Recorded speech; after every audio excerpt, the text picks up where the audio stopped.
your sobriety journey, because I've also seen both sides, and to see you now, like who you are now, it's totally different from who you were before. When not totally different. What? Yeah, no, yeah, absolutely.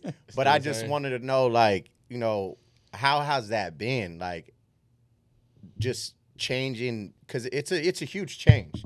You have to change everything that you used to do before.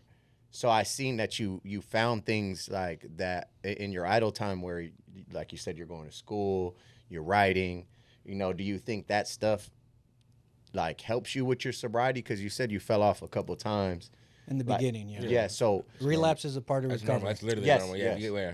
So like, how did that start? Like, talk about the times you fell off, and when you came to that moment where it's just like, you know what, this is it, and I'm gonna stick to it. Well, let's not make this podcast all about me. We're not. We're not. Yeah, we're ping pong. We got 3 hours. We got 3 hours.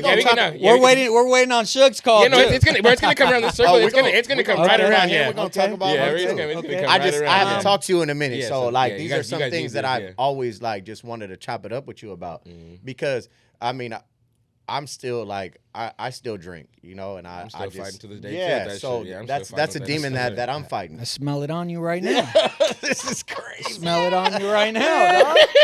Let's keep it 100. Oh my God, smell it on you, man. Damn, that's how you know I went hard. Yeah, I didn't even drink today. Sweating that liquor out, boy. He's like looking for answers right now. He's looking for answers. He's like, how do you do looking it? for answers. How do you do it? Let me know. He came here looking for answers. He's like, Jose, please. Tell me what the cheat code is, bro. Let me know. If I gotta start writing poems and shit, better get you a notepad. Get you a notepad and a pen. Damn. Okay, shit. What's the cheat code? There is no cheat code, dog. It's a lot of fucking days feeling like shit. Day by day is a real thing, bro, too, right? You got to face days sober. Like, just put your big boy pants on, like Daddy Kobe said. Yeah. Put your big boy pants on and get to it, right? Yeah. But, I just pumped myself up right now. Forget all the tough talk. This is what happens when I'm back in the city. Look at him. He's turning back from Ned Flanders. I might relapse tonight.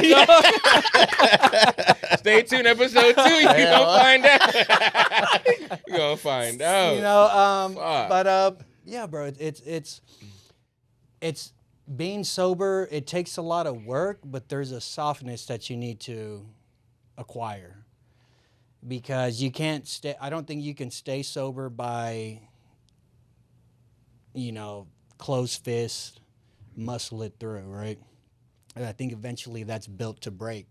So there's an acceptance of who you are in relation to whatever substance you use, right? If you're an alcoholic, if you're a drug addict, whatever that may be, there's an acceptance to that lets you view it in a different way, where it's not necessarily your identity. It's not in you. This is just an issue you have. Mm-hmm. You accept that. Like, we all know we're Very fucked true. up. Yeah. You just accept that, right? And then you do make a decision, an initial really big decision that, hey, I don't want to drink anymore. Mm. But, like, in that decision, what that journey looks like unfolding, I don't know, right? Because, one of the things that I'll never forget, somebody said in an AA meeting I went to, and he said it, the way he said it just resonated with me. He said, hey, you don't have to live like this anymore if you don't want to. It's a choice. Why that's powerful is because that gives me my free will back. Power. Like, hey, I don't got to live like this anymore if I don't want to. Well, they say whatever you're not changing, you're choosing. So you take your free will back. But you do that, I mean, I do it the spiritual way, right? I do that hand in hand with God. So it's not like, and that doesn't work for some people. I've seen that. Like, they want the more cerebral, this is why, do this, these are the steps you can take. And you can be sober that way too. I think when you're an emotional person and you're a feeler and you have a natural inclination to, like, spirituality in general, religion, whatever that may be, I do think, you know, going about it with God makes it doable. 1,000%, bro. Makes Literally. it doable. And I can add this in. Do you think self-love has something like, you have to like love yourself again? Like, cause I feel like, well, this is my personal experience. Like when I was going through this shit, like I feel like I didn't like myself when I was like doing all this shit. Like I had like a dark past and like still fighting with drugs till this day. But like I didn't like love myself at the time. And then I had to find like self-love. Like, bro, why are you doing this to yourself? Like you said that you have a choice. And like why are you doing this to yourself? That's what I like. I find like a different like a love for myself, because I felt like I kept just hurting myself and others around me. But like I think like self-love had like a lot to do with it, like with my experience for sure. So I don't know. I mean, you know, it's crazy because I believe like, you know, mine is a little bit different. It's more like I would say like through this past couple years I've been, you know, learning a lot about myself and what is actually like bothering me and hurting me. And man, I had to forgive my dad. There's a lot of things that I had to go through to get to where I'm at this point where I want to change. And me abusing alcohol, I think it's more like me just running from accountability, that now you know what's going on. It's up to you to change it, you know, instead of, you know, just hiding. A lot of people hide behind these problems that they have, you know, but once you find out what it is that's killing that little kid in you, you know, you need to change it. It's up to you to change it now. You know what it is that's hurting you.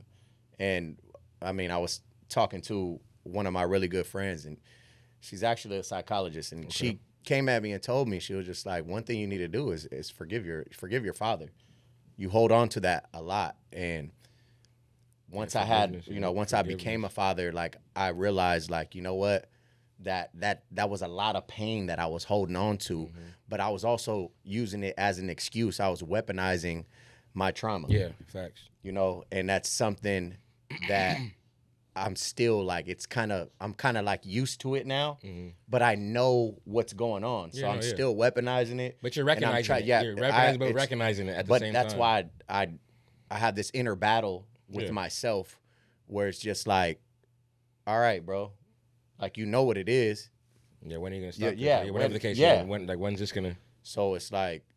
But I think you calling it out, that's healthy. That's healthy as fuck. Like you denying it is weak. Like you calling it out, at least to yourself, that's doing something. I mean, there's multiple factors that come with, you know, why it is that I do what I do, or, you know, why I run from the accountability part. Yeah. First of all, just taking accountability in that shit's hard as fuck. In the first degree, bro. Like, that was really tough for me. That shit's hard, bro. You know, especially like growing up. Just making excuses. Yeah, no, we can make excuses for anything. Man, we thought that was normal. I thought that was normal. I thought that was really normal, bro. Just to lie and make excuses. Like, nigga, I thought that was like the thing to do. You want to know why, man? I look back at it, man. I look the way we were raised.